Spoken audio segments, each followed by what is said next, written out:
Assalamualaikum warahmatullahi wabarakatuh. Selamat pagi Sobat Sehat. Bergabung lagi bersama kami di YouTube channel Rizal Sehat. Dengan tema gagal ginjal akut pada anak. Seperti biasa, saya Rizal bakal menemani Sobat Sehat semua kurang lebih 15 menit yang ditemani dengan narasumber kita, yaitu seorang dokter spesialis ilmu kesehatan anak yang ramah. Siapa lagi kalau bukan Dr. Iqbal, Magister Sains Spesialis Anak. Selamat pagi Dr. Iqbal, apa kabar? Selamat pagi Pak Rizal. Alhamdulillah kabar baik pada hari ini ya. Mudah-mudahan kita semua sehat walafiat pada hari ini. Oh iya dok, sebagaimana yang kita ketahui dok, kalau penyakit gagal ginjal akut lagi marak-maraknya nih. Betul sekali. Jadi ini ada beberapa pertanyaan dari saya. Apa boleh saya mulai pertanyaan ini dok? Oke, silahkan. Pertanyaan yang pertama, apa saja sih gejala gagal ginjal akut pada anak? Baik, jadi banyak sekali ya gejalanya. Mulai dari Agustus itu ternyata kita lihat ya. 2 Agustus 2022 ini kok banyak sekali pasien peningkatan gagal ginjal akut yang tidak diketahui sebabnya.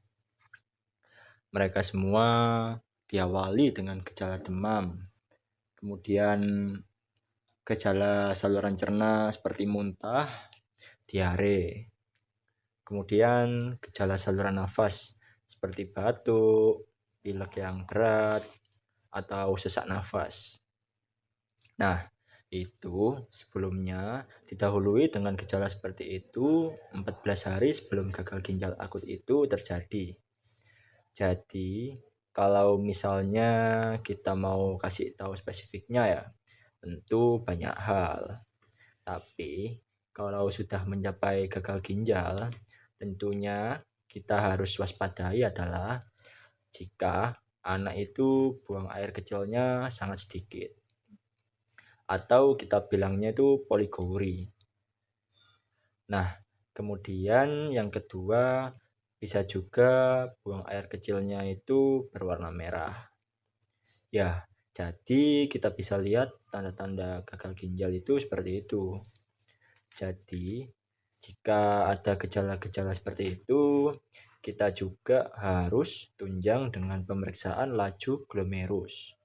Kemudian ada kriteria pemeriksaan di darah serum seperti ureum, kreatinin yang juga kadarnya itu menjadi tidak baik. Jadi selain ada gejala-gejala klinis, kita tunjang juga dengan pemeriksaan laboratoriumnya.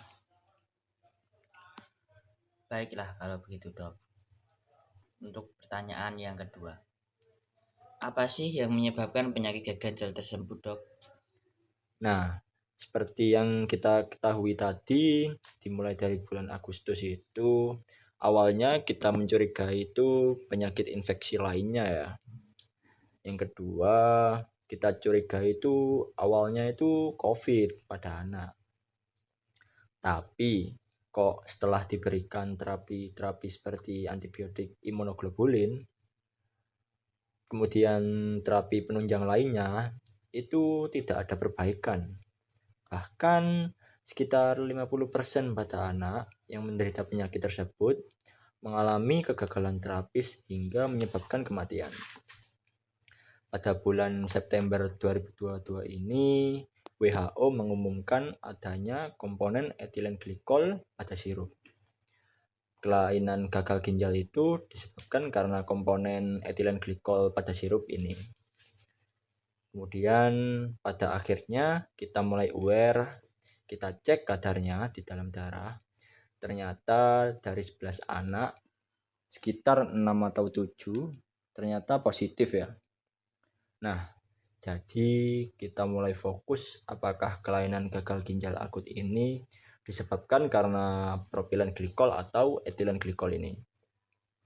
Oleh sebab itu, pemerintah, Kemenkes, kemudian BPOM itu mulai melakukan regulasi penghentian sementara obat-obatan yang mengandung etilen glikol ini yaitu pada sirup.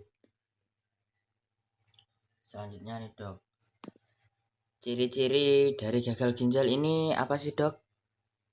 Oke, seperti yang sebelumnya saya sampaikan, jadi ada buang air kecil yang sangat sedikit. Kan normalnya itu sekitar 1 cc per kilogram berat badan per jam ya. Nah, ini tuh dia itu di bawah itu. Kadang-kadang ada yang nggak sama sekali buang air kecilnya. Kemudian buang air kecilnya itu karena sudah tidak bagus, terus ada darah. Kemudian laju filtrasi glomerulnya itu juga membiru. Terus kadar ureum, kreatinin dalam darah yang sangat meningkat. Jadi kita bisa lihat dari itu. Seperti itu ya dok, ternyata banyak banget ya dok ternyata ciri-cirinya. Selanjutnya nih dok, apakah penyakit gagal ginjal ini bisa diturunkan secara genetik dok? Kalau secara genetik sih ada ya beberapa. Tapi itu kita bisa lihat pemeriksaan dari genetiknya nanti. Tapi sebagian besar kalau pada anak ini adalah gagal ginjal yang didapat, artinya terjadi setelah lahir ya, seperti itu. Ada juga gagal ginjal yang neonates juga bisa, tapi itu sedikit sekali ya kasusnya.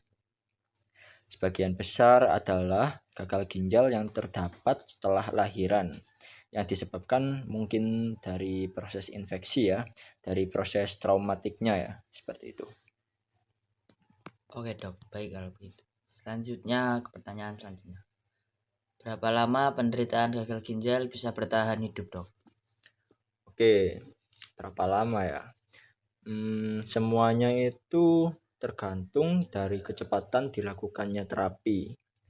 Jadi, semakin cepat kasus gagal ginjal ini terdeteksi, maka kesempatan untuk survivalnya itu tinggi.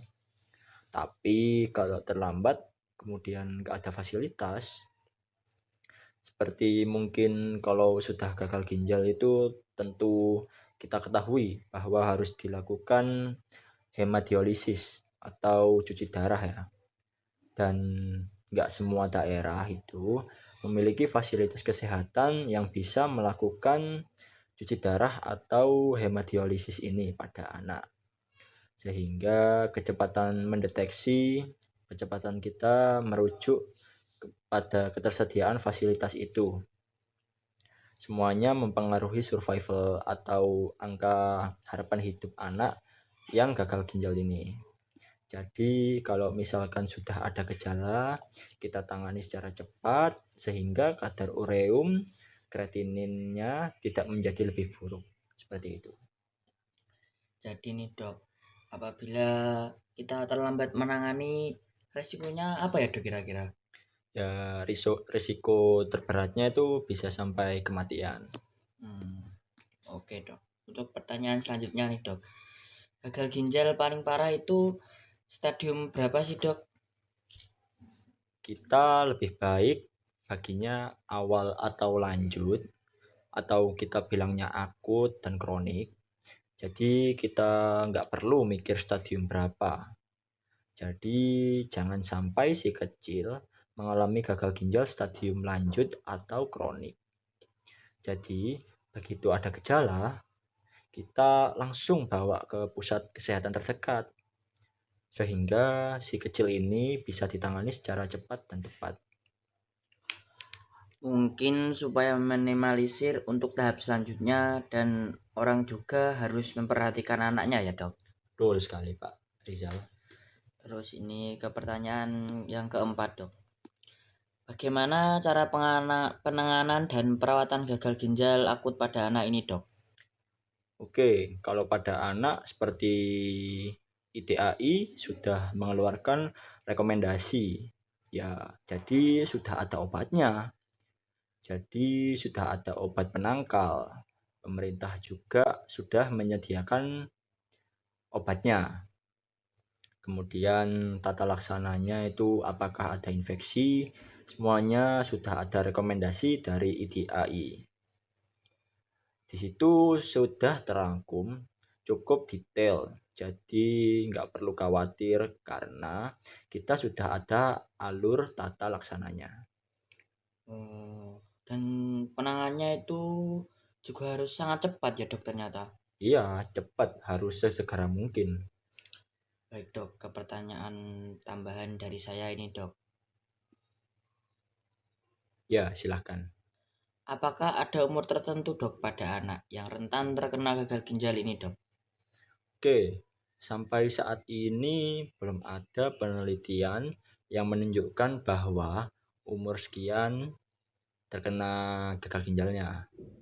Cuman kalau anak kan ya antara kurang dari 1 bulan sampai 18 tahun ya, kan anak itu sampai umur segitu. Itu kan masih anak. Mungkin sebagian besar di bawah 5 tahun. Kenapa di bawah 5 tahun? Karena kita ketahui bahwa organ anak di bawah 5 tahun ini belum matang secara sempurna. Kemudian karena penyebabnya etilen glikol ini, jadi di bawah usia itu sebagian besar mereka mengkonsumsi sirup. Kebanyakan yang menderita adalah lebih cenderung ke balita, tapi yang besar pun tidak menutup kemungkinannya seperti itu. Jadi untuk anak di bawah 5 tahun harus lebih diperhatikan secara khusus ya dok? Ya, benar sekali. Karena kalau mereka sakit kan susah sekali ya untuk diberikan asupan seperti minum, makan yang cukup, dan mereka belum bisa terlalu mengungkapkan apa yang dirasakan keluhannya. Jadi, kita benar-benar harus memperhatikan apakah anak ini, ada perubahan. Tiba-tiba anaknya lemes, tiba-tiba kok buang air kecilnya sedikit banget, kok warnanya yang tadinya jernih jadinya sekarang pekat, terus kok bengkaknya pada anak gitu. Jadi kita harus benar-benar kita perhatikan. Ngomong-ngomong tentang anak nih dok, apakah dokter sendiri sudah mempunyai anak? Saya sudah punya 2 anak.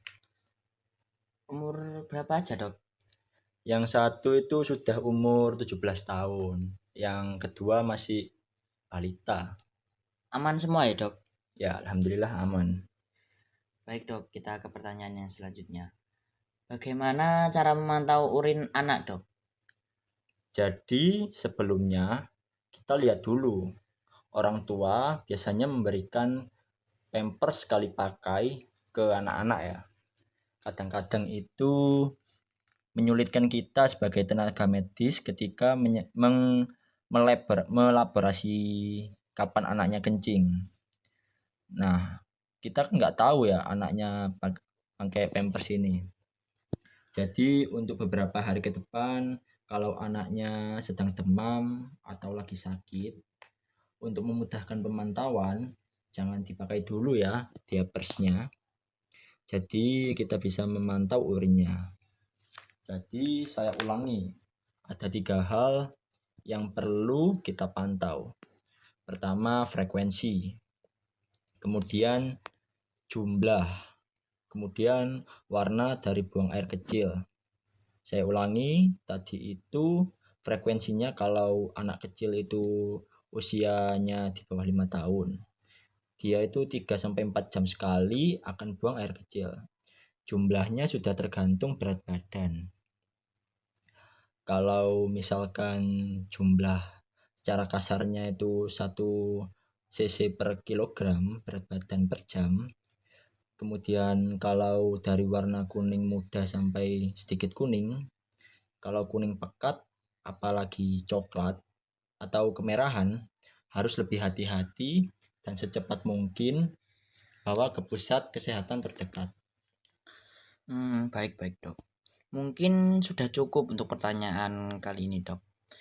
Sudah selesai nih. Demikianlah penjelasan dari Dokter Iqbal. Akhir kata, terima kasih banyak. Semoga bincang kesehatan kita pada hari ini mendapatkan informasi dan manfaat untuk kita pada hari ini. Untuk sobat semua, dan juga kita bisa mempelajari tentang tanda awal gagal ginjal akut pada anak, sehingga meningkatkan kesadaran untuk menjaga kesehatan agar terhindar dari ancaman penyakit tersebut. Dan untuk para orang tua, semoga lebih baik dan terus menjaga anak-anaknya supaya tidak terjangkit gejala gagal ginjal akut pada anak.